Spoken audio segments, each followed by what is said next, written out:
नमस्कार, मैं रचना शर्मा चढ़ती कला टाइम टीवी देख रहे सभी दर्शकों का स्वागत करती हूं। आप देख रहे हैं हरियाणा न्यूज। समाचारों की शुरुआत से पहले एक नजर आज की मुख्य सुर्खियों पर।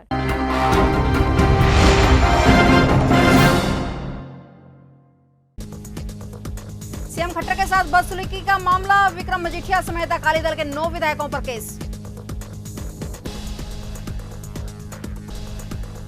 हरियाणा विधानसभा में फिर हंगामा, किसानों के मुद्दे पर सरकार से भिड़े हुड्डा।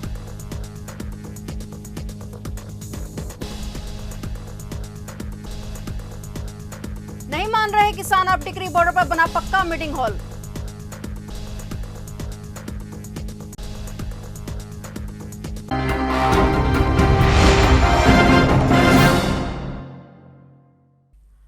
और अब समाचार विस्तार से। किसानों के मुद्दे पर मंगलवार को हरियाणा विधानसभा में जमकर हंगामा हुआ। सरकार और विपक्ष के बीच खूब गर्मागर्मी हुई। नेता प्रतिपक्ष भूपेंद्र सिंह हुड्डा किसानों को लेकर सरकार से भिड़ गए। हुड्डा ने आक्रामक होते हुए संसदीय कार्य मंत्री कंवरपाल की तरफ से भेजा कांग्रेसियों के धरने का फोटो बगल की सीट पर फेंक दिया। कंवरपाल सदन में फोटो के जरिए यह दावा कर रहे थे कि किसानों के धरने में कांग्रेस के पदाधिकारी बैठे थे। इस पर हुड्डा ने कड़ा ऐतराज जताया। हुड्डा ने कहा कि कानून हाथ में लेना गैर कानूनी है, लेकिन प्रदर्शन सभी का कानूनी अधिकार है। हुड्डा ने कहा कि सरकार अपनी विफलताओं को दूसरों पर डालने की कोशिश कर रही है। इसके बाद भी बहस होती रही और फिर स्पीकर ने माहौल शांत करवाया। गुरुग्राम और फरीदाबाद नगर निगम की वित्तीय अनियमितताओं का ऑडिट होगा। हरियाणा के महालेखाकार बीते 5 वर्ष में खर्च हुई राशि का रिकॉर्ड खंगालेंगे। फरीदाबाद नगर निगम के एलईडी घोटाले की भी उच्च स्तरीय जांच होगी। हरियाणा के शहरी स्थानीय निकाय मंत्री अनिल विज ने मंगलवार को यह जानकारी दी है। फरीदाबाद से भाजपा विधायक नरेंद्र गुप्ता ने प्रश्न के जरिए एलईडी घोटाले में अब तक हुई कार्रवाई का ब्यौरा मांगा था। फरीदाबाद एनआईटी के विधायक नीरज शर्मा ने फरीदाबाद नगर निगम का फोरेंसिक ऑडिट कराने की मांग रखी। इस पर अनिल विज ने कहा कि फरीदाबाद व गुरुग्राम नगर निगम की अनेक शिकायतें मिली हैं। जन शिकायतों के आधार पर एजी यानी कि महालेखाकार को ऑडिट करने के लिए पत्र लिखा गया है। एजी ने ऑडिट करने का आग्रह स्वीकार कर लिया है। 5 साल में खर्च हुई राशि की पूरी पड़ताल होगी, जिसमें दूध का दूध और पानी का पानी होगा। कृषि कानूनों के खिलाफ धरने पर बैठे किसानों ने कुंडली बॉर्डर पर पक्का निर्माण करना शुरू किया था। पुलिस के हस्तक्षेप के बाद उसे रोक दिया गया था। इसके बाद कुंडली बॉर्डर पर संयुक्त किसान मोर्चा की बैठक में फैसला लिया गया कि किसी भी धरना स्थल पर पक्का निर्माण नहीं किया जाएगा। लेकिन बहादुरगढ़ दिल्ली के टिकरी बॉर्डर पर किसान पक्का मोर्चा बनाने में जुटे हुए हैं। यहाँ किसानों ने एक मीटिंग हॉल का निर्माण किया है। हरियाणवी परंपरा के अनुसार नए मकान में प्रवेश करने से पहले उसके गेट पर एक घर की बहन बेटियों द्वारा शगुन के तौर पर एक तोता बांधे जाने की रस्म निभाई जाती है। और उसी की तर्ज पर टिकरी बॉर्डर में किए गए नए निर्माण पर भी रोहतक के टिटोली गांव की महिला किसान अमृता ने तोता बांधा और उसके बाद इसमें प्रवेश किया। जयपुर कुंडू भूप सिंह अमृता सिंह का कहना है कि सरकार उनकी मांगों को अभी नहीं मानेगी, इसलिए वे यहाँ पर पक्का मोर्चा बनाने के लिए पक्के मकान बना रहे हैं। यहाँ पर किसान आराम और बैठक कर सकते हैं। इसके हाल में पंखे लगे हुए हैं। उन्होंने कहा कि जब तक सरकार तीनों कृषि कानूनों को वापस नहीं लेती, तब तक वे लौटने वाले नहीं हैं। श्रोमणी अकाली दल के विधायकों द्वारा हरियाणा के मुख्यमंत्री मनोहर लाल खट्टर का घेराव करने के विरोध में हरियाणा विधानसभा की तरफ से सेक्टर 3 थाने में विक्रमजीत सिंह मजीठिया समेत 9 विधायकों के खिलाफ दी गई शिकायत पर पुलिस ने केस दर्ज कर लिया है। पुलिस ने अकाली दल के विधायकों पर धारा 186, 323, 341, 511 लगाई है। और बता दें कि पिछले दिनों विधानसभा सत्र के दौरान अकाली विधायकों ने हरियाणा के मुख्यमंत्री मनोहर लाल खट्टर का विधानसभा परिसर में घेराव किया था। ये घेराव हरियाणा पंजाब विधानसभा परिसर में हुआ था और यहां मुख्यमंत्री को काले झंडे दिखाने वाले पंजाब के अकाली दल विधायकों के खिलाफ हरियाणा सरकार एफआईआर दर्ज कराएगी। फरीदाबाद में एक और सभी सरकारी बैंक कर्मचारी निजीकरण को लेकर 2 दिन की हड़ताल पर हैं, तो वहीं दूसरी ओर रेल के निजीकरण को लेकर CI2 के कर्मचारियों ने बल्लभगढ़ के रेलवे स्टेशन पर विरोध प्रदर्शन किया। CI2 के कर्मचारियों का कहना है कि भारतीय रेल को प्राइवेट ना किया जाए। यदि भारतीय रेल का निजीकरण हुआ तो यह देश के लिए बड़ा नुकसान होगा। मेरा नाम बेचू गिरी है और मैं हरियाणा राज्य टेक का महासचिव हूँ। गिरी साहब, जिस तरीके से आज प्रोटेस्ट किया जा रहा है, क्या वजह है, क्या मांगे हैं? देखिए, एक सिंपल सी बात है। अब आप देखिए कि हम पहले 10 रुपए में फरीदाबाद से नई दिल्ली रेलवे स्टेशन चले जाते थे।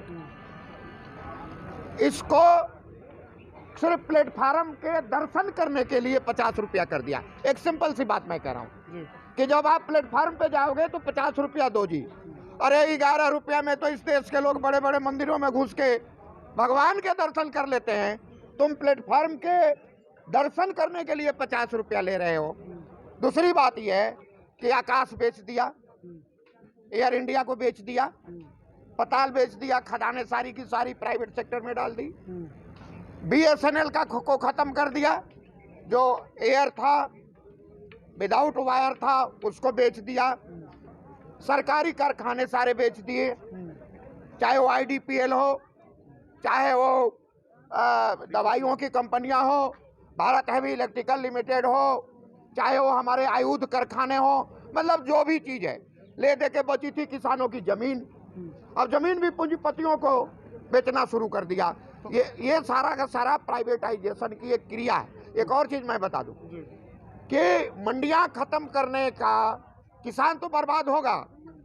आप तुलना करो कि बल्लभगढ़ मंडी की ज़मीन अगर सरकार को मिल जाती है, ऐसी पता नहीं कितनी ज़मीन है सरकार के पास, हरियाणा सरकार की मंडियों की ज़मीन और FCI की ज़मीन, अगर ये सारी की सारी ज़मीन सरकार को मिल जाती है तो सरकार की बल्ले बल्ले, सरकार ज़मीन छीनना चाहती है और किसानों की ज़मीन छीनना चाहती है। तो आज जो प्रोटेस्ट है वो आपका निजीकरण को लेकर के है, रेल सिर्फ प्राइवेटाइजेशन ना होने के। ना निजीकरण के खिलाफ में है। हमारा ये है स्टॉप प्राइवेटाइजेशन सेव इंडिया, ये हमारा स्लोगन है, स्टॉप प्राइवेटाइजेशन।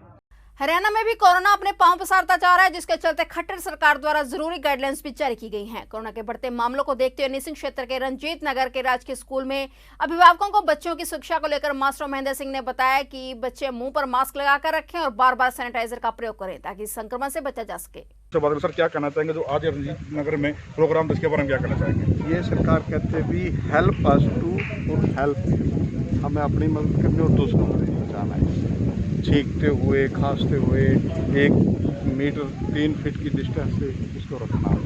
जो सरकार इतना जोर लगा रही है तो हमारा भी दायित्व बनता है कि हम भी इसकी तरफ पूरा ध्यान दें, बच्चों को दूर रखें, जो भी हमें दी गई है उसका हमने हर चीज़ का पालन करें। तो सरकार का जो भी आएगा हमारे पास बड़ा मास्क लगा के छोटी छोटी चीज़ों का ध्यान रखेंगे, बच्चों को हम इससे सर बहुत बचा के रखेंगे। हमारा फर्ज है और महामारी से लड़ेंगे।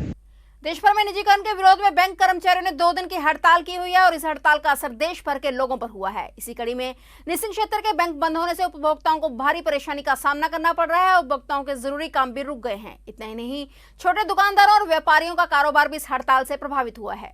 नमस्कार, इस समय हम मौजूद है निसिंग में, जहाँ पर ओरिएंटल बैंक 2 दिन से हड़ताल पर है। सभी कर्मचारी और रविवार की छुट्टी थी, 3 दिन, तीसरा दिन आज है। यहाँ पर जो उपभोक्ता है उनको परेशानी बहुत ज़्यादा रही है। हम बता दें कि जो बजट पेश हुआ था उसमें वित्त मंत्री निर्मला सीतारमण ने 2 बैंकों को निजीकरण के लिए जो घोषणा की थी और उसको लेकर सभी कर्मचारी, लगभग 10 लाख कर्मचारी हड़ताल पर हैं। और आप तस्वीरें देखकर ताला लटका पड़ा है। कम से कम जिसको जरूरत है पैसे की, कहीं ना कहीं शादी में जाना है, किसी ने किस्त भरनी है, और ATM का भी ताला लगा हुआ ताकि ATM तो खुला, ATM के जरिए से आप पैसे निकलवा सकते हैं। कुछ यहाँ पर खड़े हम उनसे बात करेंगे। वैसे आप क्या कहना चाहेंगे जो 3 दिन से? सर वैसा जी हम बहुत परेशान हैं जी, हमें पैसों की जरूरत थी, हम पैसा कैसे निकलवाएं? हम अपने पैसे, बच्चों का सामान भी लाना, सब कुछ खरीदारी करनी है, उनके लिए पैसे, ATM भी बंद है, हम बहुत परेशान हैं। हम तो यही कहेंगे सरकार को भी जल्द से जल्द बैंक खुलवाएं। फरीदाबाद के सरायख्वाजा के सरकारी स्कूल से एक संगीन मामला सामने आया है, जहां स्कूल में 11वीं के छात्र की मौत हो गई। जानकारी के मुताबिक स्कूल की दूसरी मंजिल से दिवेश नाम के 11वीं के छात्र ने छलांग लगा दी और नीचे गिर गया। संदिग्ध परिस्थितियों को देखते हुए स्कूल प्रशासन ने आनन फानन में छात्र को अस्पताल पहुंचाया, जहां डॉक्टरों ने उसे मृत घोषित करा दिया।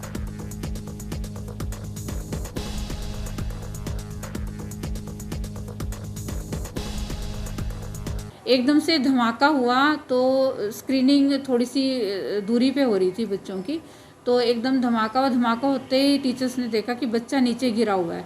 फटाफट भाग के उस बच्चे को उठाया और हॉस्पिटल में, KURG हॉस्पिटल में लेके गए।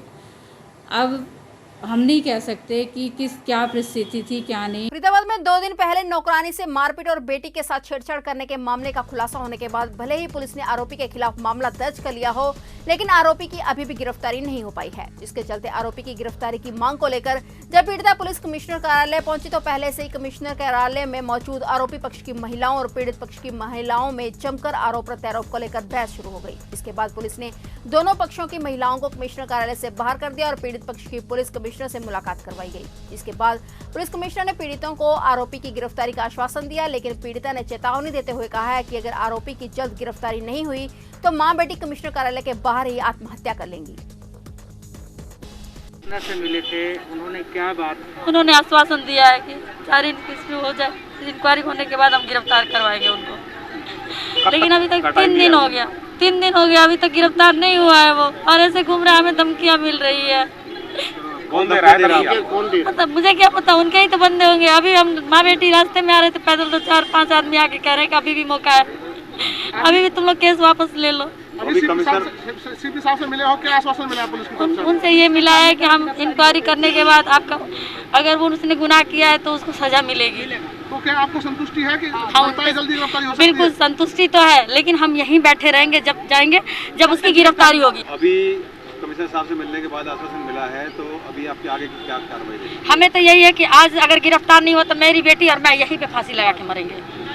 हमें जीने से क्या मतलब कि मुजरिम ऐसे घूमता रहेगा। फिलहाल हरियाणा न्यूज में इतना ही, तब तक के लिए देखते रहिए चढ़ती कला टाइम टीवी और मुझे दीजिए इजाजत। धन्यवाद।